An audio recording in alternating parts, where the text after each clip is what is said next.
नमस्कार दोस्तों, कैसे हो आप सब? आई होप सब अच्छे होंगे, मज़े में होंगे, अपनी तैयारी अच्छी तरीके से कर रहे होंगे। और अगर अभी भी आपने शुरू नहीं की है, तो अपनी तैयारी आप शुरू कर दीजिए क्योंकि बहुत सारे एग्ज़ाम्स हैं और उन एग्ज़ाम्स को क्लियर करना ही आपका एक मेन मकसद होना चाहिए। आप अपने घरवालों से आपके घरवालों ने खूब उम्मीदें लगा रखी हैं कि आप बहुत ही जल्द किसी नौकरी में लग जाओगे और उनके जो कंधों का बोझ है वो हल्का कर दोगे। तो आपको पढ़ना शुरू कर देना चाहिए अगर आपने नहीं पढ़ाई शुरू की है तो। और अगर आप पढ़ रहे हैं तो बहुत अच्छी बात है, आप हमारे साथ अपनी तैयारी रखते जाएं। मैथ्स में अच्छे नंबर लाने की गारंटी हमारी है। आज का अपना टॉपिक है दशमलव भिन्न। क्या है दशमलव भिन्न?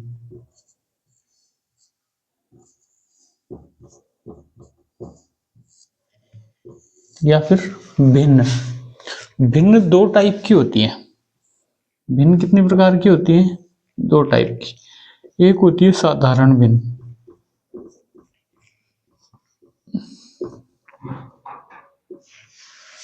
ठीक है, और दूसरी होती है मिश्र भिन्न।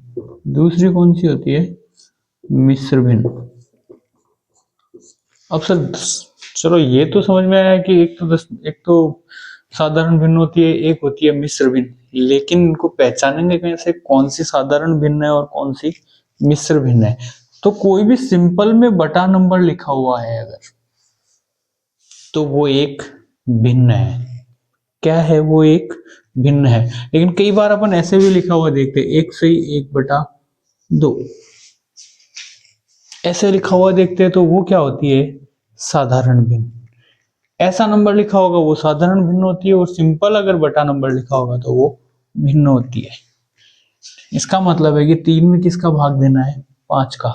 लेकिन इसमें इसको इस संख्या से गुणा करके और फिर जो नंबर आएगा उसको इस संख्या में जोड़ करके जो नंबर आएगा, देखो 2 को किससे गुणा करना है? 1 से, तो 2 1 कम 2, कितना आया? 2। 2 में कितना जोड़ना है? 1, 3 हुआ। 2 और 1 3 हुआ, बटा यही नंबर नीचे लिख देना है। तो एक जो साधारण भिन्न होती है, एक सॉरी मिश्र भिन्न होती है ना, उसको सरल करके अपन क्या बना सकते हैं? साधारण भिन्न बना सकते हैं। ध्यान रखना, ठीक है। अब एक चीज और समझो, जो भी भिन्न होती है ना, जो भी क्या होती है? भिन्न होती है। जैसे ये नंबर है 3/5। भिन्न में जो ऊपर वाला नंबर होता है, जो ऊपर वाला अंक होता है उसको कहते हैं अंश। उसको क्या कहते हैं? अंश। और नीचे वाले नंबर को कहते हैं हर।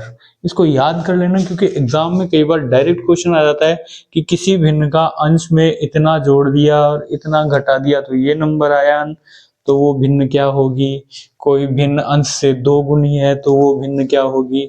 जैसे मान लो कि ऐसे लिखा हुआ है कि कोई भिन्न अंश से 2 गुनी है। 3 भिन्न दे रखी है अपने को, या 4 दे रखी है, 3/2, 1/2, 5/2 और 6/3। अब लिखा हुआ आया कि कोई भिन्न अंश से 2 गुनी है। कोई भिन्न अंश से क्या है? 2 गुनी है। कोई भिन्न, कई बार एग्जाम में ऐसे क्वेश्चन आ जाते हैं, अंश से सॉरी कोई भिन्न का हर, कोई भिन्न का हर अंश से 2 गुना है,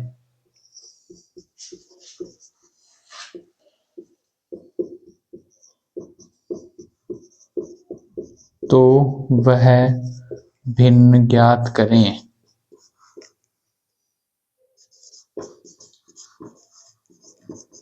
या फिर ये 4 ऑप्शन आ गए, ए बी सी और डी। अब इस ए बी सी डी में से कौन सी वो भिन्न कौन सी होगी जो कि अंश से दुगनी है? अगर अपने को पता है कि अंश कौन सा है और हर कौन सा है, तो अपन आसानी से निकाल के बता सकते हैं कि भाई अंश से दुगना है हर। अंश से दुगना क्या है? हर। तो देखो, एक तो इसमें ये है 3 का डबल है 6, देखो अगर इस क्वेश्चन को अपन अच्छे से पढ़ेंगे तो अपने को ये तो समझ में आ जाएगा कि एक नंबर तो इसमें क्या है, जितना भी है एक नंबर उससे डबल है दूसरा नंबर। लेकिन अगर अंश और हर नहीं पता होंगे तो अपन सोचेंगे कि नीचे वाला दुगना है या ऊपर वाला दुगना है। इसमें देखो एक का डबल है ये और इधर इसका दुगना है, मतलब एक तो ऊपर सिंगल है, इसका दुगना नीचे दे रखा है और नीचे वाले का दुगना ऊपर दे रखा है। अब अपन सोचें कि यार कौन सा बड़ा है, कौन सा अंश है, कौन सा हर है। अगर ये अपने को पता हो तो अपन बता सकते हैं कि अंश का दुगना क्या है, हर। अंश एक है और उसका दुगना क्या है, हर दो। तो अपन देख के फटाफट बता सकते हैं कि साहब ये भिन्न है जो आप बताना चाहते हो। ठीक है, एक चीज तो ये है भिन्न में। फिर आ जाओ, एक चीज और आपको बताता हूं।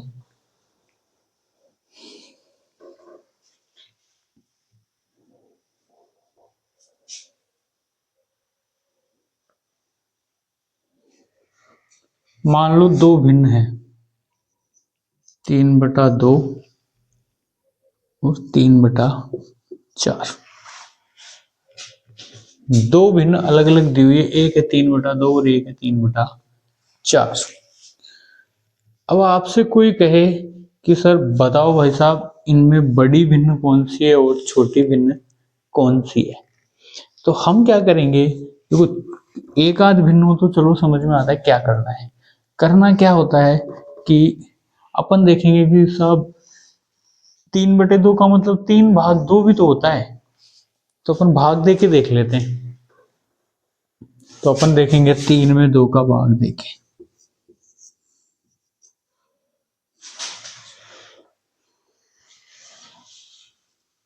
2 एकम 2, फिर एक बचा। अब आगे तो नहीं जा रहा, मतलब एक बार तो जा रहा है भाग। कोई और भी स्मार्ट होगा, वो क्या करेगा कि साहब आपने तो ऐसे कर सकते हैं अपन, एक बचा अब यहाँ पॉइंट लगा देंगे तो यहाँ 0 उतर जाएगा और 2 पंजे 10 हो जाएंगे, बाकी निकालो तो 0। मतलब कि इसका मतलब आएगा 1.5। ठीक है, अब कि साहब 3 में 4 का भाग देके देखे तो कई तो यहीं कंफ्यूज हो जाएंगे कि 3 में 4 का भाग कैसे जाएगा। अब इसमें अगर भाग नहीं जाता तो 0 लिख कर पॉइंट लगा दो, तो यहाँ आ जाएगा 30, यहाँ 0 बन जाएगा अपने आप। और फिर यहाँ कितना हो जाएगा, कितनी बार जाएगा भाग, 7 बार। तो 7 चौक 28, बचेंगे 2। अब पॉइंट के बाद आगे अगर पॉइंट लगा दिए तो आगे कोई भी नंबर लिखो, यहाँ 0 अपने आप उतरते जाएंगे। ठीक है, तो ये कितनी बार जाएगा, 20 में 5 बार। ठीक है, यहाँ भी 0, यहाँ भी 0। ये भाग आपको समझा देता हूँ, ये भाग ये भी इंपॉर्टेंट है बताना। देखो इस 3/4 का मतलब ये है कि 3 में भाग देना है किसका, 4 का। लेकिन अपन सोचेंगे कि साहब 3 में तो भाग जाता ही नहीं है। जब अपने को ऐसा कोई भाग मिल जाए और पॉइंट्स में भाग देना हो तो क्या करेंगे, जिस नंबर में भाग नहीं जाता तो इस साइड पॉइंट लगा करके उस नंबर के आगे की साइड एक क्या लिख देंगे, 0 लिख देंगे। अब जब ये 0 लिखा, अब पॉइंट लिखा है तो पॉइंट से आगे अपन 0 लगा सकते हैं, नहीं तो नहीं भी लगाएंगे तो समझ में आ जाएगा कि पॉइंट से आगे एक 0 है। ठीक है, ये बन गया 30। अब 30 में 4 का भाग देंगे तो जाएगा 7 बार, 7 चौक 28 होता है। माइनस करेंगे तो बचेंगे 2। 30 में से 28 गए तो 2 बचेंगे, या फिर आप ऐसे हासिल लेके भी निकाल सकते हो, बचेंगे अपने पास 2। अब एक रूल होता है कि अगर पॉइंट लग गया भाग में कहीं तो आगे जो नंबर शेषफल बचा है उसको तब तक 0 लगाते जाते हैं उसके आगे जब तक कि पूरा भाग खत्म नहीं हो जाता।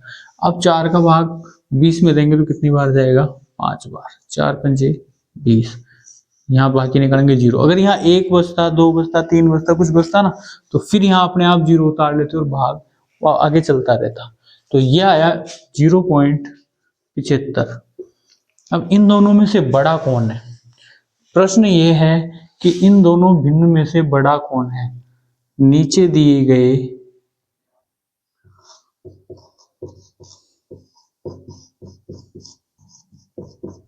भिन्न में